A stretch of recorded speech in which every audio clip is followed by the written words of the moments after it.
No doubt in the past you've heard the adage, don't let the best be the enemy of the good. And it's really good advice, but you have to kind of unpack it. And that's what I'm going to do here for philosophy. And the reason why I'm shooting this quick take is because I get so many questions, earnest ones, from people who have allowed themselves to be, let's say, captivated or seduced or dazzled by this conception of the best. And they think that they need to strive for that. And then they ask me about what the road to that would be or how to identify it in philosophy. So I get a lot of questions that have to do with, for example, the best translation or the best edition. I only want to read the best ones, right? And, I've done a whole video about whether there is, in fact, a best translation. There isn't, typically. There's just better in certain ways and worse in certain ways. Translations that maybe are less reliable, translations that are more reliable. But there isn't typically a best. People also ask me, what's the best approach that I can take in reading this philosopher or this philosopher or this philosopher? How do I have to, conceptualize what they're doing? What's the best way to put all of this into some sort of method that then I can start ticking off almost like, a checklist? And people do this as well with where is the best place to begin in reading Heidegger or reading Hegel or reading Nietzsche or pick whoever else you want, right? And a lot of times there isn't actually a best for that. They also do this in terms of like, where is the best place to begin in studying philosophy as such? Should I read this person, then this person, then this person, then this person? And that's certainly something you can do, but it's not necessarily the best or the only, rational way to go about things. And, there's all sorts of other permutations that people get into. And so I want to talk about this a little bit because maybe some of you viewers or people listening to this will benefit in some way. And I'm going to say at the very beginning that it's good to keep in mind that this word best, right? It's what we call a comparative. It's relative to other things, and it's actually what we call a superlative. So it's going to be at the peak, right?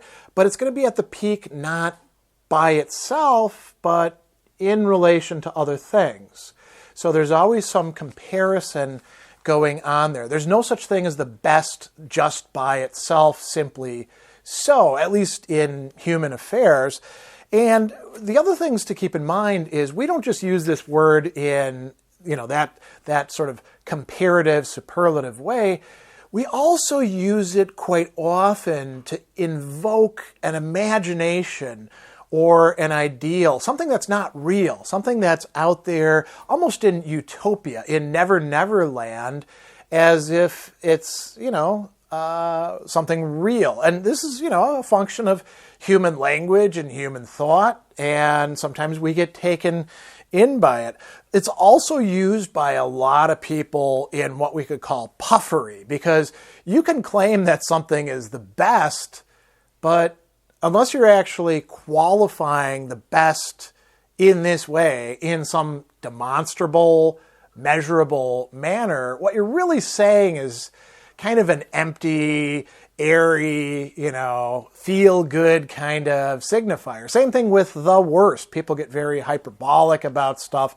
And it's important to remember that maybe there isn't a best or a worst, And maybe if there's a best in this respect, in this respect, in this respect, in this range, and the same thing with the worst as well.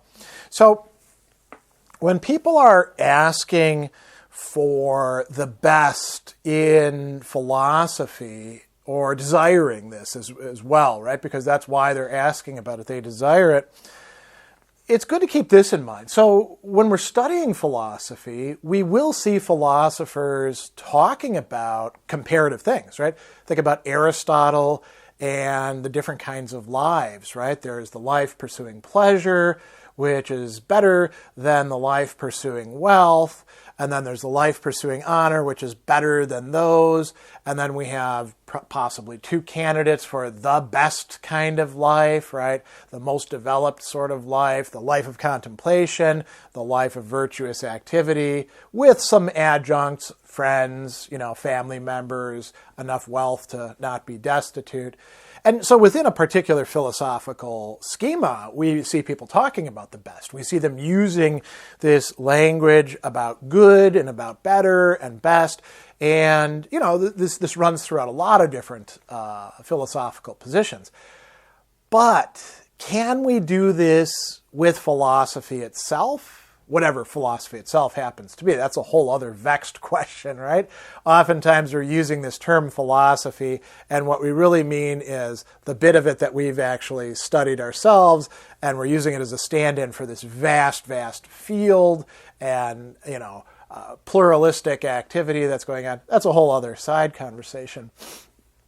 There isn't a best for philosophy per se. There's no best philosopher out there in any way that there would be some sort of consensus about. We give prizes and things to philosophers, but often they're given to those who are less deserving than those who don't get the prizes. It's always a limited field. And similarly, there's no best way to study philosophy. There's no best ordering that you must follow for reading your way through philosophy, or where to begin and where to end. This is not the sort of thing that actually admits of a real as opposed to an ideal and imaginary best. Philosophy is not the sort of thing that you're going to optimize, that you're going to metricize or do any of these things with. Even if there are traditions in philosophy, think about utilitarianism, for example, at least in its quantitative incarnation, let's call it. And there's a metaphilosophical scope to utilitarianism, as there is to just about every important philosophy. But you don't have to buy that. And you'd be kind of irrational to buy into that as the way to measure philosophy as such. So, you should also keep in mind, philosophy is not unique in that way. There's no best for a lot of things in philosophy. Similarly, there's no best for all sorts of other matters. Is there actually a best kind of cuisine? No, there's a whole bunch of cool different ways of cooking and eating and serving things out there. And they might be best, like maybe you're super into Tex-Mex food and this person is like an aficionado of, Vietnamese pho and stuff like that. That doesn't mean that it's best as such. It just means they happen to really, really like it. And maybe it's best for them in some sort of sense, right? There's no best fiction writer. There's no best way to read Borges or Philip K. Dick. There's no best way to actually exercise, right? If you go into the gym and the trainer's like, this is the absolute best way for you, run away from that trainer because they're selling you something. And either they actually believe it themselves, in which case they're nuts and you should avoid them, or they are trying to manipulate you, they're lying to you, in which case you should avoid them as well. And, we could go on and on. Is there a best way to vacation? Is there a best way to pick out your clothing? No, none of these things have a best. Learning a language, what's the best way? I get this question a lot. What's the best way to learn Latin or the best way to learn classic Greek? There isn't a best way. There's a lot of different ways that work for different people.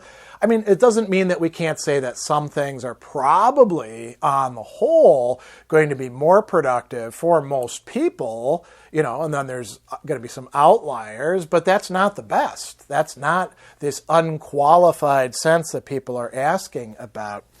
And there's lots and lots of experts, most of whom are really, not experts, but amateurs in a certain sense, or rather parochial in a way that I'll talk about in a bit, or they're like selling something, they're trying to get you to buy their coaching platform or their study platform. There's a lot of people out there who will try to tell you that when it comes to philosophy, there is a best way to do things. A lot of times people belong to a particular tradition or school, and they've learned things a certain way, and they are convinced that this is the best for everybody. That's like the person in the gym who's going around correcting everybody else's exercises and telling them they need to be on this machine over here because that's the one that does the best, or they need to be in this class over here, even though, it might not be suited to everybody's bodies or exercise goals. So that's worth keeping in mind, that set of analogies and comparisons we can draw. I also want to say, so what's bad about this for you as somebody who would want to study philosophy? I think there's a sort of perfectionism involved in this, insistence on the best that is actually quite counterproductive, just like most other forms of perfectionism turn out to be. What's the problem with perfectionism? Well, it gets in the way of you doing things, of you actually taking first steps, and then, the second, all the way up to the 1,000th step and beyond, because you're hesitating before you jump in, because you want to have a priori, ahead of time, right, before you actually experience anything, what is going to be acknowledged as the best. And you've got no way of knowing that even if it was the best, that it would be the case. But perfectionism stands in the way of us getting things done. It leads to procrastination. It leads to this cycle where we feel bad, and then we want even more to do things the right way in that case. Oftentimes it's rooted in reasoning processes that are not completely rational, that are, let's say, not necessarily contaminated, but certainly steered in ways that people don't fully grasp by their emotional comportments and their desires and their affectivity, perhaps even traumas that they haven't worked their way through, or other, experiences. So, one common thing, fear, right? Fear of having chosen the wrong way to do something and then failing as a result, or wasting a lot of your time that you'll never get back, or looking foolish to other people who are studying things in a better way or according to a different method. I think sometimes there's also a desire to master something. You don't master philosophies. It just doesn't work like that. You're never going to master Stoicism. You're never going to master Aristotle. You're never going to master Hegel. You're never going to master Descartes. These are not bodies of work that are masterable. Doesn't mean that we can't make progress. Doesn't mean that we can't say that some people understand Descartes better than other people do. But it's not something where you're going to develop mastery. Nobody's going to give you a badge, or, you've reached level 27 of the Hegelian dialectic or anything like that. It's not like this is where gamification is actually probably standing in the way of people being able to study philosophy adequately. Gamification can sometimes be a big problem. I think some people are driven, in addition to fear or desire like that, they might also be driven by a kind of envy or ambition. They're measuring themselves against other people. They're really worried about where they fit into a hierarchy of rankings with other people. That's not very conducive to studying philosophy. It's not very conducive to many things. Again, if you go to the gym, you don't need to be looking at the person next to you and seeing how much weight they're doing. It doesn't have anything to do with you and your body. Just concentrate on your own machine and your own weights and your own exercises and getting yourself there 3 days a week and, persevering in that. I also, I used this word parochial a little bit earlier. And what we mean by that are people who think that they're at the center of existence when really they're just in some particular place, and they take the mores, the norms, the expectations of their time, place, culture, as if they're universals for all humankind. And people do this in philosophy all the time. I knew people who studied in rather, let's call them rigid programs where, there's a clear narrative about who are the good guys and who are the bad guys and why you're studying this. For example, I had a friend who studied at the Josephinum. And so, of course, he was convinced that Aristotle and Thomas were, the most brilliant thinkers ever, and here's the errors of Kant and Descartes and blah, blah, blah, blah, blah. And he didn't really understand Kant and Descartes particularly well, but he was very convinced that the way in which they studied philosophy was the best way ever. And it just doesn't work like that, Why not? Well, different people require different approaches. I mean, this is so common sense, but, maybe it has to be reinforced a number of times. I'm not saying that philosophy is all just aesthetic choices or, it's all up for grabs. I like Cicero, you like Descartes, we all can get along together, that sort of thing. No. I'm not saying that. I mean, philosophy does consist in all these conversations where people are reading each other and saying, that guy's wrong, here's why. And that's worthwhile. But we do have to recognize not everybody learns in exactly the same way. Not everybody's ready to learn from a particular philosopher or even a certain body of their work as opposed to another part of their work at any given time. I mean, I think about myself and what I was able to read and understand and assimilate and apply when I was 20 compared to where I am now at 52. And, it's a very big difference, isn't it? So we shouldn't think that there is anything like a best overall per se without contextualizing it. I mean, there could be, in fact, a best. We don't have to throw the word away, but there could be a best for this person at this time in this situation, given what their background and experiences is. But that best might be something different tomorrow or a year from now or in a different context. There is no best as such. So, what do I want to say? We don't actually need to make or ask for or rely upon these determinations of best. They're really getting in the way. Early on, you don't know enough to even trust anybody who tells you that something is the best. Just jump in and start doing things, and you'll start figuring out what works for you better. And, you'll probably have to reassess that at different points. That's perfectly normal. That's actually desirable. And you can call that whatever you want. You can call that dialectic. You can call that a feedback loop. You can call that taking the lessons from your experience. There's all sorts of vocabularies that you can put that into. But at some point, you're going to have to reassess. And that's perfectly fine. And so you get to decide what works best for you, and you can take advice from people about, hey, this works for me, I think this is particularly good, maybe stay away from this stuff. But it's up to you what you do with that. So if there is going to be a best, it's not something that somebody else is going to give you. It's going to be something that you work out for yourself. It doesn't have to be in total isolation, doesn't have to be you as the solitary thinker standing on some mountain looking down into the mist. I mean, you can do it with other people. You can talk with them. You can confer with them. You can see what they have to say. But ultimately, it's up to you to work that out for yourself. There's one other thing that I think might be good to bring up. Maybe you don't need to have the word the best. Maybe it's enough to think in terms of the better and the worse, or even just the good and the bad. This is good for me. I'm going to stick with this. I'm going to work through this, see what's at the other side after I've put in some, thought and energy and tried to wrap my head around somebody else's ways of thinking.